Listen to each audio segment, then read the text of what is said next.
Hüsnünün güzelligi bugününki perdaz.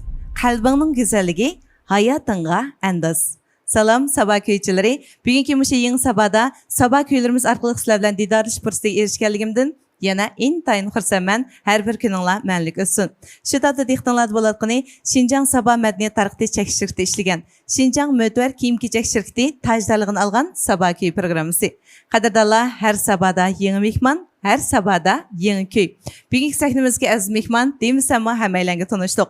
Ya'ni oldi bilan ta'rifini qilg'im kelgani o'z xasligi bilan sahnalarda jarangliq kuylari bilan har millat tomoshabinlar uchun xizmati bo'layotgan moda naqsha xonishi. Shundaqla hammamiz intan yoqtirib kelgan Ipak yo'l sadasi programmasi 2-qarorning yetakchi ustozi yangi kuylari, eng muhimi yangi ijodiyatlari orqali sahnalarda xizmati bo'layotgan naqshchimiz, yaxshi do'stimiz Adila Sidiq. Qarshi olamiz Adila. Rahmat, javob chekdingiz. Rahmat. Salom ko'rurman do'stlar, yaxshimisizlar? Sabah köy programmasi orqali sizlar bilan yuz ko'rishganligimdan intayin xursandman. Javob chekdingiz Nazgin. Rahmat. Adila, Sabah köy programmamiz hozir 200 necha insonlar kep bo'ldi. Mushaqchi kam edingiz. Bu qandaq bo'lg'ini? Sabah köyimizni lekin izchil ko'ryapsiz deb o'ylayman. Izchil ko'ryapman. Chunki bizdek shu naqshchilarga yangi asarlarga pek yaxshi bir maydon hozirlab turchu. Shunga men doim ilqim mukammallik pek qo'g'lishma bilamsizki. To'liq mukammallik qo'g'lishib, ani bitmadi deb asrim bitmaski qilib oxiri bitib keldim. Qarshilamiz. Adilaniki naqshlarni biz sahnalarda anglaymiz, yig'ilishlarda anglaymiz, faoliyatlarda anglaymiz. Ikkimiz hatto shu pangyochalardami ting qilib munozirlashib qo'yamiz.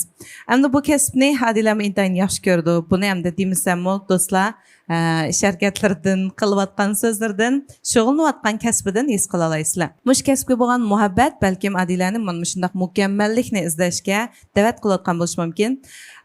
Amsa hozir Adila naqsh kasb bilan shug'ullanayotganim xeyli uzun bo'lib qoldi ya. Al-azal 20 yil bo'lib qoldi sahna hayotimga. To'g'ri. 20 yil jarayonida hamda nurg'un naqshlarni aytdingiz. Balki menda mushu aytgan naqshlaringizning ichida o'zingizning ijodiyatlarini ko'pchilikka suna olganingizdan bakrak huzur his qilishingiz mumkin. Shundan bakrak xursand bo'lman.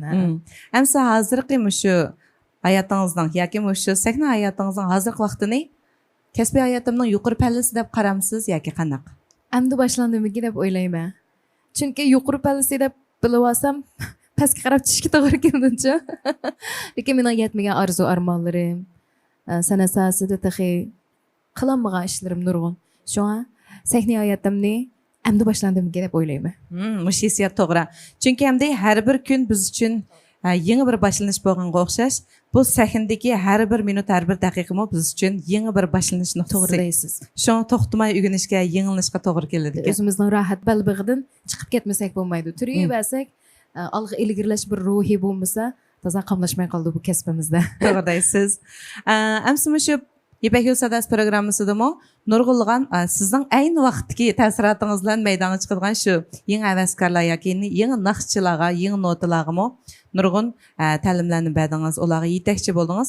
Mush jarayonda hamda hozirgi shu naqshchilardagi ro'yi holat yoki ularniki tirishchanligi haqida nimalarni his qildingiz? Meningki yosh vaqtlarim men bilan hozirmi yosh deb o'ylayman o'zimni. Yangi shu san'at kasbiga qadam qo'ygan vaqtlarimda raqobat ancha bunchalik darajada kuchli emasdi. To'y-to'kinlarda, restoranlarda naq maydon naqshi aytdik. Shu naq maydonni kim yaxshi etsa, kimning ovozi kishilarning diliga yoqsa, shu oldini chiqib qoladi-da, o'zi cho'qchi yuplam chiqib qoladi. Amdiki shu yoshlarningki, yosh naqshchilarningki sahnasimi ko'p, naqshi aytadigan fursatimi ko'p. Mayli naq maydon etsin, naq maydon etmasin, o'zininki talantini namoyon qiladigan fursatlar shunday ko'p. Shunda bo'lgandiki, raqobatmi ham shunday kuchli bo'lib ketdi. Shunga hozirgi zamonning shu yosh naqshchilari o'zininki qaysi tipga tava ekanligini aniq ayirib, shu tip bo'yicha, masalan, o'shan paydo qo'ydi, obraz, ya'ni bir shili paydo qo'ydi. O'zininki qaysi tipga tavaligini bilib, shu tipi bo'yicha to'xtamay izinib, qarab ilgirlasa, hammasini o'zgachilik ajr mehnati bo'ldi deb o'ylayman. Men bu bayatdan so'z qo'shilaman. Ilqi men naqshchi, shunga qaysini bilsang shuni aytaman bo'lib qolsa, u vaqtida u balkim o'zing ismi bilanmi dan qaznamaslik mumkin. Naqshni aytmaydi. To'g'ri. Hozir naqshchilar ko'p, lekin o'ziga xos aloyligi bor, o'ziga xos uslubi bor naqshchilar intayin oz yana. Nima uchun deganda bu uslub, bu xos aloylik degan unda qisqa mazgil ichida qandaqdir bir narsani doğrab qo'yganga, yana qandaqdir bir asarni aytib qo'yganga chiqadigan narsa emas. Bu uzoq yil izlanish, tirishish, mushu asar e'lon qilish bilan jug'ulinib chiqadigan narsa, javhardek narsa. Shuning uchun yosh naqshchilar buningga hozir sal e'tibor bermayotdi. Biz bozorni, sodini, pul tepishni bak birinchi o'rin qo'yib oldi. Agar san'at butun maqsadi soda, pul tepish bo'lsa, u san'at bo'lmay qoldi. Xoslik, alaylik degan mundaq nozik narsalarni san'at o'ziga beg'ishlanmay qolgan bo'ldi. Haqiqatan hamda mushu san'atkorlarni sizlar qiyirmayotgansizlar. Qachonlar qarsımızda tururkensizlar deydi. Men o'ylayman, sizning bayatın deganingizdek san'atkorlar oldi bilan o'zini bayqiladi. Narini, ro'yitini, ishchini, qalbini, universal saposi orqali ondan kishilarga shu boyliqi, ya'ni shu ma'naviy boyliq orqali yosh ko'rindi deb o'ylayman. To'g'rimi? To'g'ri, san'atchi degani oldi bilan o'zining beg'ida mol hosil bo'lish kerak. O'zining xazinasida boyliq bo'lish kerak. Xazinasida boyliq bo'lgan vaqtda anodiki u xalq to'kalaydi. O'zining ichida hech nima bo'lmasa nimani to'kadi deysiz. To'g'ri. Gul bo'lib ichilish uchun shu puruqimizni tang atmayishimiz kerak. Amsa shu sahnamizga yana bir xushbiroq gul Adila Sidiqmo bizning Sabo kuy sahnamizga hozir mana o'ziniki jo'shqin ro'yi holati. Eng muhimi hammalarning esida bakra qoldidigini Adiladagi xoslik. Mayli turmushdagi yoki yurish turishdagi eng muhimi ovozga xoslik bilan ko'pchilikning yodida bakra qoldi. Amsa xoslik har bir odamning o'ziga tavalli bo'lgan, shu dunyoda sizdan bir tal bo'lsa, shu xoslikmi sizga tava bo'la olganda, ondan ismingiz va qilayotgan kasbingiz orqali kishilarning yodida qolgansiz. Kishilar sizning ismingizni unutib qolsa mayli, lekin qilayotgan kasbingiz orqali sizni esiga olganida siz muvaffaqiyat qozongan bo'lsiz. Amsadila sahnamizga kelibsiz, bizmi intayin xush bo'ldik. Endi bizning bir xush qilib o'tasiz? Albatta, men asli bu ijodiyatni nurg'un uzoq o'tgan 3 yil burun ijod qilib qo'ygandim.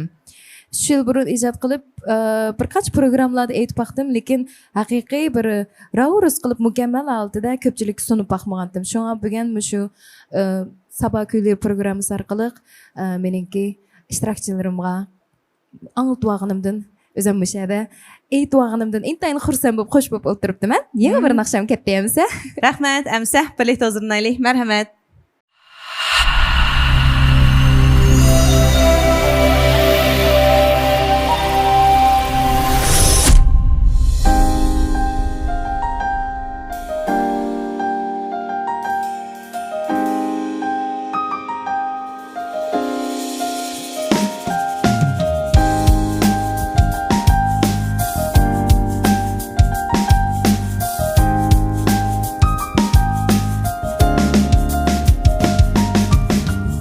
Bu sahar uyqusi shirin turib ishlashni demasam buncha bo'ldi ko'z aşkım yo'q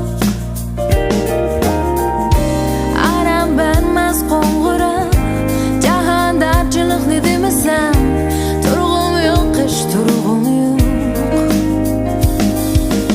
ish akti barkat deb kal ish omad deb kal to'g'ri minib kal to'g'ri minib kal ish akti barkat deb kal ish omad deb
Dehqonlar bo'layotgani Şinjan Mötvar kiyim-kechak şirkati tajdorligini olgan Sabah kuyi programmasi. Mana shu munosabatda biz yangi kuyimiz orqali har millat emgekçilerining emgekçilar bayramini qizg'in qutlaymiz. Har soha kasblarda jafo chekayotgan har bir do'stlarning bugungi kuniga muborak bo'lsin. Harmag'aysizlar. Adila, yangi kuyingizga ham qutlug' bo'lsin. Rahmat. Yangi kuy bilan to'xtab qolsangiz bo'lmaydi. Albatta. Mana shu o'rinni, shu mikrofonni sizga tayyor qilamiz. Chunki hamda yangi ijodiyatlar bilan Sabah kuyimiz texmi chaqnaydi, texmi gullaydi. Shunga sizlarga o'xshash yaxshi ijodiyatchilar, san'atimizning taraqqiyoti uchun tinmay to'kib qo'shayotgan ijodkorlar to'xtab qolsanglar bo'lmaydi. Abay men kirib sahnelarni biroq ko'rib, bu sahnedan manda bir foydalansam bo'ldi-ku deb jihnasdan o'ylab ketdim. O'ylayotdingizmi? Kelak sahne sizga qoldi hamsa. Shunday. Qadrli do'stlar, yangi kuydan birlikda hozirlandik. Shundaqmi? Mana shuniki mayli tempisi bo'lsin yoki udar sezimlari eng muhimi menga ta'sir qilgan agar meni ichidagi so'zni quloq solib anglamasanglar bu bir xil mundaq shansonga chilarning bir ganjosini ashta rahmat ta'sirlarni berdik-a. Emas bu ijodiyatmi o'zingizningmi? Shunday, o'zimning. Teksti va Teksti, muzikasi, muzikasi, akkordlashtiruvchi degandek. Bu naqshiniki Naq Meydan muzika atirti bilanmish Emildi Naq Meydan muzika atirti chag'an, aniki muzika nazoratchiligini Akbar Boshi deb qo'ydi bizni. Akbar akamiz o'z bir qo'lliq qilib bergan. Demak, sizlarmi shu necha qatam bu naqshini takrar Repetis qilish orqali repetis qilib hozirgidek texnik mukammal holatda o'tirib chiqdi-da. Amsa Adila bugungi yangi kuyingiz uchun Şinjan Mötvar kiyim-kechak shirkati o'ziniki ko'ngil sovg'usini tayyor qilib sizni qutlaqlamoqchi. Qani qabul qiling. Voy rahmat, Mötvar shirkatining bundan keyingi ishlarga taxmu asoyishlik shundaqla o'ngishlik tilayman. Rahmat. Qadrli do'stlar, Mötvar shirkati haqida har sonimizni so'zlab keldik. Bundan 20 yil muqaddam mushu Mötvar markasidagi erlar gangsalari bozorga chiqqandan boshlab hozirga qadar nihoyatda tez suratda taraqqiy qilib, har xil fasonlari, eng muhimi 40 necha xil erlar kiyimlari orqali har millat iste'molchilariga xizmat bo'lib kelayotgan Mötvarliklarning bunday ishlarining texmi taraqqiy qilishini, erlar kiyimchiligidagi mana shu boshlamchilik o'rinda texmi yaxshi xizmatlarni o'tab, har millat do'stlar uchun davomli xizmati bo'lishini chin qalbimdan umid qilaman. Sizlarni harmag'aysizlar. Bugungi bayraminglar qutlug' bo'lsin. Adila, bugungi suhbatdan, bugungi naqshlardan rozimisiz? Indayin rozi. Hamda men shu naqsham orqali bugungi emgekçiler bayramlarını qizg'in tabriklayman. Mushu naqshamdimi amaliyotda beka yotgandan beka ishla atdigan turgan qush daniyaydi. İşlaganlar tishlaydi, ishlamaganlar uxlaydi deyish orqali nihoyatda oddiy bo'lgan so'zlar bilan yoshlarimizni, atrofdagi har bir do'stlarimizni beka yotmay qanday bo'lmasin bir emgak qilishga, ishlashga da'vat qilgan. Shunga bugungidek shunday qutlug' kunda sizlarga bu naqshamni sunalig'imdan o'zimni shundan mamnun his qilyapman. Gül-gülüge kapta. Ams qadrli do'stlar, mana shunday yaxshi hikoyalar, yaxshi suhbatlar, eng muhimi sizlar anglashni orzu qilgan chiroyli kuylar Sabah kuyi sahnamiz orqali sizlarning huzuringizga yetdi. Sizlar yaxshi ko'radigan san'atkorlar, sizlar yaxshi ko'radigan naqshlarmi mana shu sahnamiz orqali sizlar uchun xizmati bo'ladi. Shunga har Sabahdagi 10 minut vaqtni bizga ajratishni faqat unutib qolmanglar. Şinjan Sabah madaniyat tarixi shirkati ishlagan Şinjan Mötvar kiyim-kechak shirkati tajdorligini olgan bu sonimiz vaqt ehtiyoji bilan hozir oxirlashmoqchi. Atki sonimizning mazmunlari texnik sarxil. Amsa at ko'rishaylikmi, Adila? Xushvaqt bo'linglar do'stlar. Xayr xo'sh. Xayr xo'sh.